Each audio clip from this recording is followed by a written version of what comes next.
Hi, ఈరోజు మనం war 2 movie review గురించి మాట్లాడుకున్నాం. ఏం సినిమా భయ్యా బాబోయ్, అసలు మామూలు సినిమా కాదు అది. ఈ మధ్య వచ్చిన స్పై థ్రిల్లర్ మూవీస్లో టాప్ నాచ్ మూవీ అన్నమాట.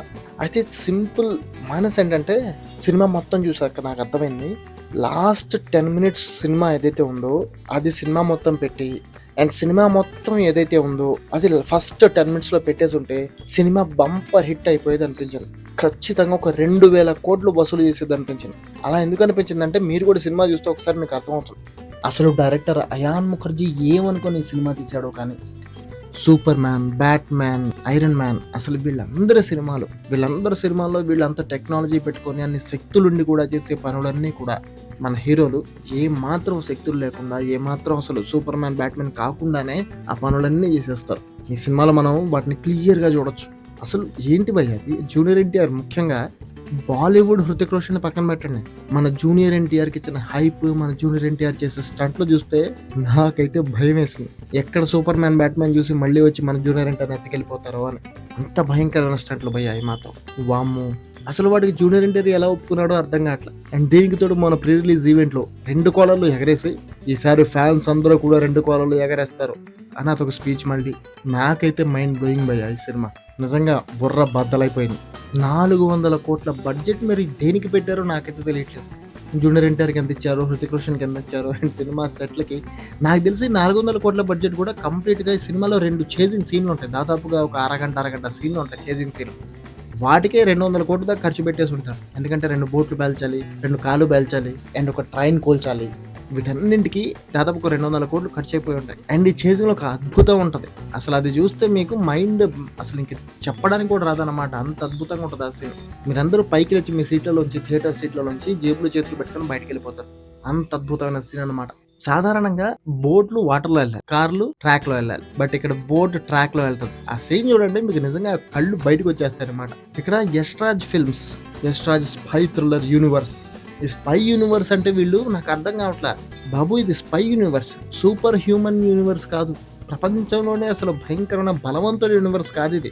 స్పైస్ అంటే జేమ్స్ బాండ్ మూవీస్ చూడండి, లేదా మిషన్ ఇంపాసిబుల్ చూడండి.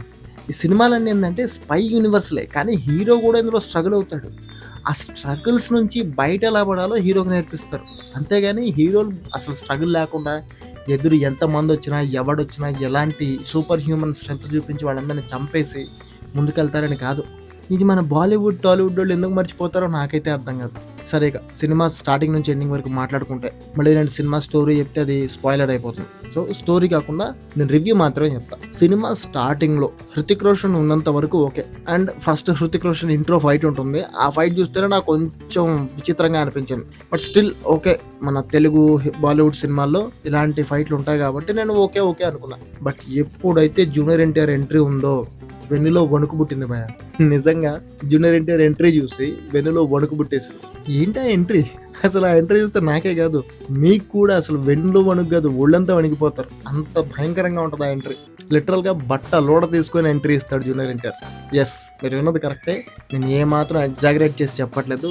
లిటరల్గా జూనియర్ ఎన్టీఆర్ బట్ట లోడ తీసుకునే ఎంట్రీ ఇస్తాడు. ఆ సీన్ చూస్తే అసలు జూనియర్ ఎన్టీఆర్ మనిషా, సూపర్ మ్యానా అనిపిస్తుంది. మినిమం ఫిజిక్స్ కూడా వదిలేసి ఏ మాత్రం లాజిక్ గురించి ఆలోచించకుండా ఇచ్చిన ఎంట్రీ అది. అసలు బాలీవుడ్ సినిమాలో హీరో హృతిక్ రోషన్ ఆ సినిమాలో, బట్ హృతిక్ రోషన్ కి ఈ సినిమా మొత్తంలో ఎక్కడా కూడా జూనియర్ ఎన్టీఆర్ కి ఇచ్చినంత హైప్ ఎక్కడా ఉండదు. హృతిక్ రోషన్ సామాన్యంగా సాధారణ మనిషిలాగే బిహేవ్ చేస్తుంటారు చాలా చోట్ల, కానీ జూనియర్ ఎన్టీఆర్ మాత్రం అసలు సూపర్ హ్యూమన్ స్ట్రెంత్ తోటి, సూపర్ హ్యూమన్ మెంటాలిటీ తోటి మామూలుగా ఉండదు మనోడి క్యారెక్టర్ అంతా కూడా. ఇక ట్రైలర్ లో మనం చూసిన ట్రైన్ మీద జూనియర్ ఎన్టీఆర్ దూకే సీన్ ఉంటది కదా, జూనియర్ ఎన్టీఆర్ దూకడం వరకే మనం ట్రైలర్ లో చూసాం. కానీ సినిమాలో జూనియర్ ఎన్టీఆర్ మామూలుగా దూకితే హృతిక్ రోషన్ కారుతో పాటు దూకేస్తాడు. కారుతో పాటు దూకి ట్రైన్ మీద పోనిస్తాడు కార్ని. అది అద్భుతం అసలు ఆ సీన్. అసలు ఆ సీన్ లో గ్రాఫిక్స్ ఉంటాయి భయ్, అసలు పిచ్చెక్కిపోతుంది. అంత అద్భుతమైన గ్రాఫిక్స్ ఉంటాయి అక్కడ. ఇక నేను ఈ సినిమా మొత్తం చూడడానికి మెయిన్ రీజన్ ఒకటే, జనాబే అలీ సాంగ్. ఆ సాంగ్ కోసం చాలా ఎక్స్పెక్ట్ చేసి వెళ్ళా, జూనియర్ ఎన్టీఆర్ ఏ రేంజ్ లో హృతిక్ రోషన్ తో సమానంగా వేయగలడా లేడా అని. ఎందుకంటే నాకు తెలుసు జూనియర్ ఎన్టీఆర్ మన దగ్గర కూడా అంత అద్భుతమైన డాన్సర్ కాదు, మంచి స్టెప్స్ వేయగలడు, ప్రతి స్టెప్ వేయగలడు, సూపర్ అసలు. బట్ ఒక అందం, డాన్స్ లో ఒక అందం రావాలి. అల్లు అర్జున్, రామ్ చరణ్ వేస్తే ఒక అందం ఉంటుంది, ఆ బాడీలో ఒక మూమెంట్, ఆ ఫ్రీనెస్ ఉంటుంది. బట్ జూనియర్ ఎన్టీఆర్ కి అది ఉండదు. సేమ్ ఈ సాంగ్ లో కూడా నాకు అదే కనపడింది. నేను ట్రైలర్ లో చూసి చాలా ఎక్సైట్ అయ్యి వెళ్ళాను, బట్ స్టిల్ మూవీలో ఆ సాంగ్ మొత్తం చూసిన తర్వాత నాకు అర్థమైంది ఆ జూనియర్ ఎన్టీఆర్ హృతిక్ రోషన్ తో సమానంగా ఏ మాత్రం డాన్స్ వేయలేకపోయాడు. ఇంక ఇదే ట్రైలర్ లో మనం ఇంకొక ఫైట్ చూసాం, ఫ్లైట్ ఫైట్ అంటే ఏరోప్లేన్ పైన ఫైట్ ఉంటుంది. B2 బాంబర్ వస్తుంది అక్కడ, the great B2 bomber America దగ్గర నుంచి. ఆ B2 బాంబర్ అమెరికా దగ్గర తప్ప ఎవరి దగ్గర ఉండదు, బట్ ఎక్కడి నుంచో వచ్చేస్తుంది. B2 బాంబర్ వేసుకొని వచ్చేస్తారు అన్నమాట విలన్లు. అండ్ ఆ ఫ్లైట్ ఫైట్ ఉంటుంది, అరాచకం. అసలు ఫైటే అరాచకం అనుకుంటే ఫైట్ లాస్ట్ లో B2 బాంబర్ పేల్చేస్తారు. మరి ట్రంప్ మావ దీనికి ఎలా ఒప్పుకుంటాడో ఏమో. అసలే 50% టారిఫ్ వేసాడు, B2 బాంబర్ కూడా పేల్చేసారని తెలిస్తే ఇంకెంత టారిఫ్ వేస్తాడు. అసలు ఫ్లైట్ మీద ఫైట్ ఏంటి, అంత గాల్లో ఫ్లైట్ వెళ్తుంటే అన్ని వేల కిలోమీటర్ల ఎత్తులో అసలు దాని మీద నిలబడడం పడుకోవడం వదిలే దాని మీద ఫైట్ పెట్టేశారు. మళ్ళీ దాని మీద స్టంట్లు. నాకైతే ఆ ఫైట్ మొత్తం కూడా భయం వేసింది చూస్తున్నంతసేపు కూడా. ఇక సినిమాలో అతి పెద్ద గ్యాంగ్, భారతదేశం మొత్తాన్ని అంతం చేయాలనుకుంటున్న కలీ గ్యాంగ్ ఉంటాం. వాళ్ళకి మంచి హోలోగ్రామ్ కూడా సెట్ చేశారు సినిమాలో. బట్ సినిమా చివరిలో ఇందా చెప్పుకున్నాం కదా 10 minutes సీన్, ఆ సీన్ చూస్తే అర్థమవుతుంది ఆ కలీ గ్యాంగ్ ఎంత చిల్లరగాళ్ళు. మరి ఇంత చిల్లరగాళ్ళు విలన్లు ఏంటి? సినిమాలో హీరోలు మాత్రమే హీరోలా? ఈ విలన్లకు పవర్లు ఉండవా? ఎప్పుడైనా విలన్ గ్యాంగ్ బలంగా ఉండాలి, అసలు టచ్ చేయలేని స్థాయిలో ఉండాలి. ముష్టి మాఫియాలే టచ్ చేయలేని స్థాయిలో ఉంటే ఒక దేశాన్ని నాశనం చేయాలనుకునే వేరే వేరే దేశాల కూటమి ఎంత బలంగా ఉండాలి? అండ్ ఆ బలమైన విలన్ ని హీరో అన్ని స్ట్రగుల్స్ పడి కొట్టి ఓడించి జస్టిస్ ని కాపాడితే లేదా దేశాన్ని కాపాడితే అప్పుడు హీరో గొప్పోడు అంటారు. అంతేగాని ఈ సినిమాలో విలన్లే చిల్లరగాళ్ళు, హీరోలే అసలు సూపర్ హ్యూమన్స్. అసలు ఈ సినిమాలో కలీ గ్యాంగ్ ని ఎక్కడ ఎస్టాబ్లిష్ చేసిందే లేదు. అప్పుడప్పుడు ఆ హోలోగ్రామ్ లో చూపిస్తారు అంతేగాని అసలు ఆ కలీ గ్యాంగ్ ని ఎక్కడ ఎస్టాబ్లిష్ చేసిందే లేదు. వాళ్ళు ఎవరు ఏంటి అనేది, ఎంత పెద్ద పొజిషన్ లో ఉన్నారు, ఇలాంటివి ఏం లేవు. కలీ గ్యాంగ్ అనేది ఒకటి ఉంది, అది భారతదేశాన్ని దెబ్బతీయాలనుకుంటుంది, దాన్ని హృతిక్ రోషన్ అడ్డుకోవాలి. ఇంతే సినిమా. ఇక దీంట్లో ఒక ఫ్లాష్ బ్యాక్ ఉంటుంది. ఆ ఫ్లాష్ బ్యాక్ ఏంటంటే ఇద్దరు హీరోల క్యారెక్టర్ ఎస్టాబ్లిష్మెంట్ కోసం పెట్టారంతే. అండ్ ఇంటర్వెల్ బ్యాంగ్ అది కూడా ఓకే, ఎందుకంటే జూనియర్ ఎన్టీఆర్ విలన్ అని రివీల్ చేసే బ్యాంగ్ అది. సో అది కూడా కొంచెం బాగుంది. సినిమా మొత్తంలో నాకు కొంచెం సాటిస్ఫాక్షన్ ఇచ్చింది అదే.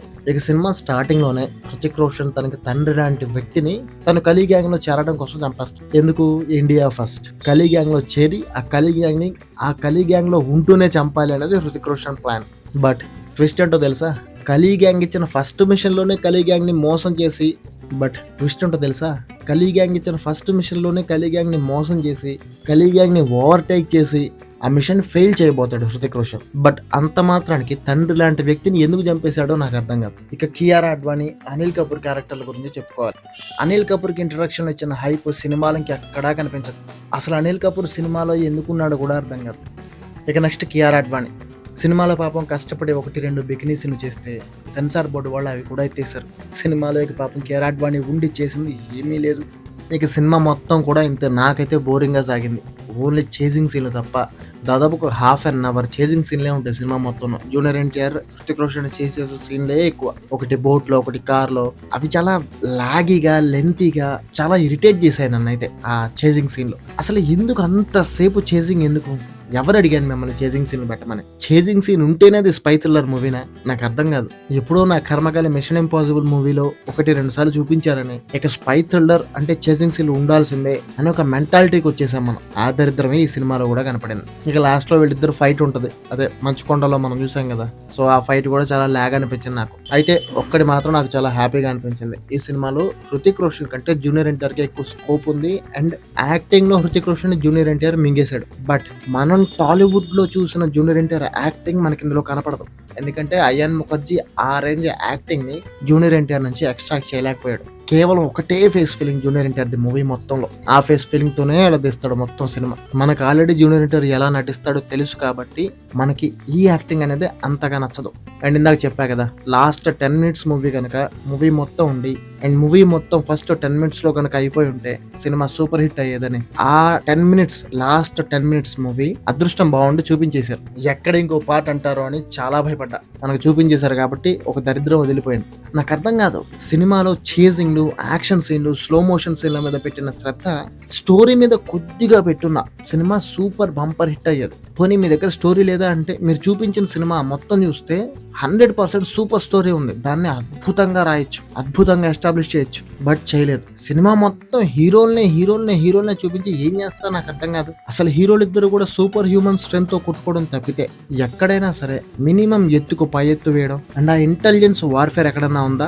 వీడికి చేతులు ఇరిగిపోయినా లేసి వస్తాడు, వాడికి బుల్లెట్లు తగిలినా లేసి వస్తాడు.